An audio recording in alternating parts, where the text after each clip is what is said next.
So welcome, Nick, to Bringing Stats Alive. We're going to be talking about a paper which you co-wrote entitled Social Media Analysis and Public Opinion, 2010 UK General Election. It came out in the Journal of Computer Mediated Communication in 2014. Can you tell us about the goals of the study, what you were trying to find out, what the overall argument was? So this paper originally came out of an observation. I was sitting watching the televised election debates in the 2010 election, which seems a very long time ago. And I was on just texting my colleague and my co-author, Ben O'Loughlin, who I write with, and we noticed something really interesting was going on, which was that in the coverage around the debates, social media data was starting to be quoted as in some way reflecting and representing public opinion. And this started to get us very interested in thinking about what are the kind of claims that are actually being made here, how are they justified, and do they stand up to scrutiny if we sit and actually analyse the media coverage that's using this data. And something that struck us as we started to dig into this question was how the language of public opinion research, as used by opinion pollsters, was being used to talk about this data, but actually in many ways it's very different.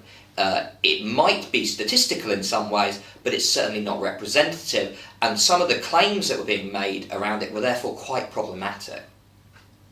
So Nick, can you talk about the methods that you used in this study? So one of the interesting things about this paper, and generally working with something like social media, is it's a very new area, it's under-theorised, and sometimes you have to use methods in maybe slightly different ways from the traditional way you might deploy them. So this is actually a multi-method paper, and really employed two distinct methods. The first of these was an analysis of media coverage around the election to try to identify the moments in that media coverage where social media data was actually being used to make claims about public opinion. And to do that, we looked at TV broadcasts and we looked at newspaper coverage during the election campaign. And then the second method we employed were in-depth interviews with a variety of people who worked in this space. So political journalists, traditional pollsters who use traditional polling methods to understand public opinion, and some of these new social media researchers who were using these new streams of data to undertake research. But there was another challenge here, which was that this wasn't really an area that had been properly theorised before. So instead of using a traditional theoretical approach, where what you do is you study theory and you develop hypotheses and then you test them, we actually use what's called a grounded theory approach. So this is where you reverse the logic of the traditional scientific method, and what you do is you work with your data and you seek to understand it, and through that process you develop theory. And so that's why this paper has the structure it has, where actually the theoretical section is after the methodological analysis. So what we did was we took these new data, we analysed them, and then we said, well, what theory can help us understand this better, and how can we look at this differently, in a different theoretical way that will illuminate the questions we're asking. So Nick, could you talk us through the findings of the paper? So when we actually analysed the media coverage that used social media to talk about public opinion and public reaction, we found three distinct ways in which this was happening. At the sort of simplest level, what you find is social media being quoted as a type of vox pop. In other words, individual tweets being cited as somehow representative of a strand of public opinion. The next level up, you find references to trending topics. So when a particular idea or hashtag on social media is trending, this is referenced in the media, and it's again understood to be significant, is in some way representing what the public thinks. And then at the most sophisticated, the most complicated level, we find actual quantified representations of what the public are saying on social media. So this might be, for example, during a TV debate, where there are references to the percentage of positive or negative tweets over time and how this changes in response to specific comments by politicians. Often this is presented in a highly quantified way, so with the kind of rhetoric you would associate with maybe opinion polling, and with graphs, and with dynamic presentations of this data. So these are three very distinct ways this data represents public opinion. But I guess what I would say is the major claim of this paper, and what I think is maybe more important, is the theoretical finding at the end, where we do something which is a bit different maybe from some of the approaches and some of the pieces of work that do this kind of study, where what we say is, well, what theories could help explain this data and help us use it better? And we do something which I think is unusual, which is we look back in time. So instead of looking at very contemporary literature about social media, we actually look at very old theorists who were writing 150 years ago about public opinion.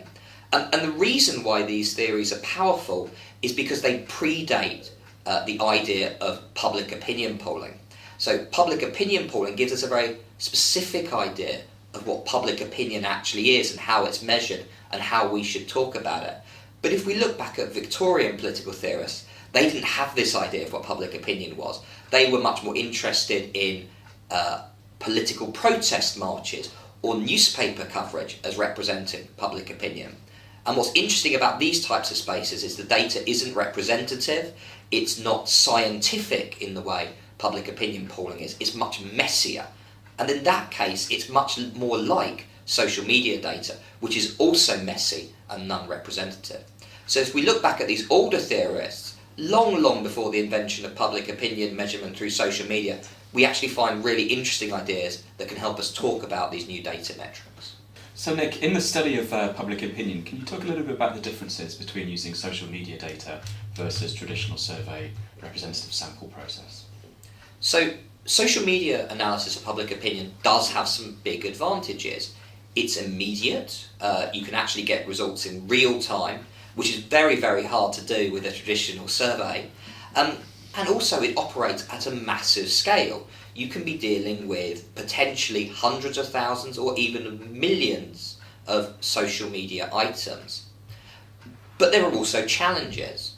So one thing that's really, really hard to pin down is we don't know who these people are who are actually producing these pieces of social media data. Are they even real people? There's a lot of research recently that points towards the fact that lots of social media data might be produced by bots rather than people. We also don't know how often people are tweeting, for example. So it may be that one person is tweeting hundreds of times during the course of a debate. How do you measure their influence on the conversation as opposed to someone who only tweets once? Do you weight it? Do you treat them as being equals? All these questions are very complex when you're doing your analysis. Really, the root cause of the problem is we don't know much about where this data comes from. It's very, very hard to trace it and to trace the kind of information you need to make it representative or to weight it. So what I would suggest is approaching it in a really different way. Although the methods you might use to analyse this data are highly quantitative, in many ways it's a much more qualitative form of data. It might even be better to think of it as being like a very large focus group rather than being like a traditional survey. And above all, always ask yourself the question, what are the claims I can make based upon the data that I have here and that I can justify based upon that data? And if you keep asking yourself that, you won't go far wrong. So Nick, imagine you're a pollster. How would you think about using social media data to complement traditional polling methods? So one thing that I think that's very interesting about this paper is the point in time at which we wrote it. It was the 2010 election, and at that point, these techniques were still very new. So when we spoke to people who were doing them, we were quite often talking to new startup firms that had only just emerged, that were not very established in the market. And in fact, many of the firms that we spoke to don't exist anymore. They've either gone bust, or they've expanded, or they've been changed form, or been bought by other companies. So something we discovered when we did the interviews was opinion pollsters didn't like this method very much. But actually now, looking back on it a few years later, many of these same opinion pollsters are deploying exactly these same methods that they did not like very much in 2010. And I guess the question is, well, what's changed? Social media analysis is still not very representative, so the criticisms the pollsters made still apply. But I think what's interesting is the way in which they've built them into their product. So if you actually look at what opinion pollsters tend to offer, they offer a process that's quite iterative. that moves between the qualitative and the quantitative. So traditionally, for example, what they would do is they would run focus groups, and this would inform the types of survey questions they were asking, which would in turn feed into their focus group process and so on. Now what they're doing is they're bolting social media analysis onto this process as well. So very often they're picking up on trends, they're picking up on developments using social media, and they're using that as a way to design better and more effective surveys which are representative. So already in the time since we've done this paper, something that was seen as inherently contradictory to the traditional polling method has been built onto it and seen as a way to improve it. So Nick, imagine that you've scraped the internet, you've got all these huge amounts of data, huge amounts of textual data, and you have to analyse it. Can you talk us through the value of doing a kind of manual data analysis like content analysis versus doing something like an automatic data analysis using correspondence analysis or sentiment analysis? So something that a lot of researchers are faced by now in this age of big data, where we have access to so much more content that we can analyse, is a really fundamental choice about what sort of method you'd like to use to do the analysis. And faced by having hundreds of thousands or millions of social media items, there's a temptation, I think, to default to using computer-assisted methods, simply because of the scale of the data you have to analyse. But the first thing to say is traditional methods of manual content analysis can still be really effective. If you design theoretically robust coding methods and you sample effectively from your data set, you as an individual coder can still do great work with social media data. But what I would say is that if you can learn to do computer-assisted techniques as well, then you have an extra string to your bow, an extra method which you can use to undertake this analysis at scale. And it does clearly have some advantages. The first challenge is the sheer scale of data you're going to have. You might be talking gigabytes of data potentially. So you need to make sure you actually have the skills to handle that type of data set. The other thing then is making a choice about exactly what method you're going to use. There are a whole family of computer-assisted methods out there, and some of them require you to be able to, for example, use coding languages like Python or R, but some of them have much simpler methods to deploy where you can just use off-the-shelf software, many of which these software packages are installed on LSE computers and you can just access them directly. Another thing I think that's interesting about computer-assisted methods is they often actually sit at the junction between quantitative and qualitative approaches. So in my own work, I sometimes use a method called correspondence analysis, which graphically represents text. And this is a highly quantitative method. It uses multivariate statistics to actually organise the data, and it shows you the relationship between words. But the real skill of the researcher is in looking at the graphics that's produced and bringing a qualitative lens to understanding what the data means by deploying theory and deploying a pre-existing research. So in this sense, you're existing in the space between being a highly quantitative researcher and a highly qualitative researcher. And that's very challenging, but I think it's also really exciting. So finally, Nick, what advice would you have to MSc students in media and communications at the LSE, students who want to study public opinion using social media? I would give 3 pieces of advice to students who want to study public opinion through social media. The first piece of advice I would give is don't be intimidated.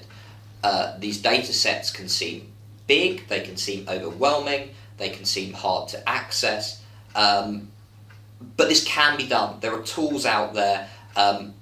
Talk to your tutors, use YouTube. There's an incredible number of resources on YouTube that really help you get to grips with this. My second piece of advice would be play with the data. Spend time just immersing yourself in that world and trying to figure out methods that will allow you to get the data to do what you want it to do.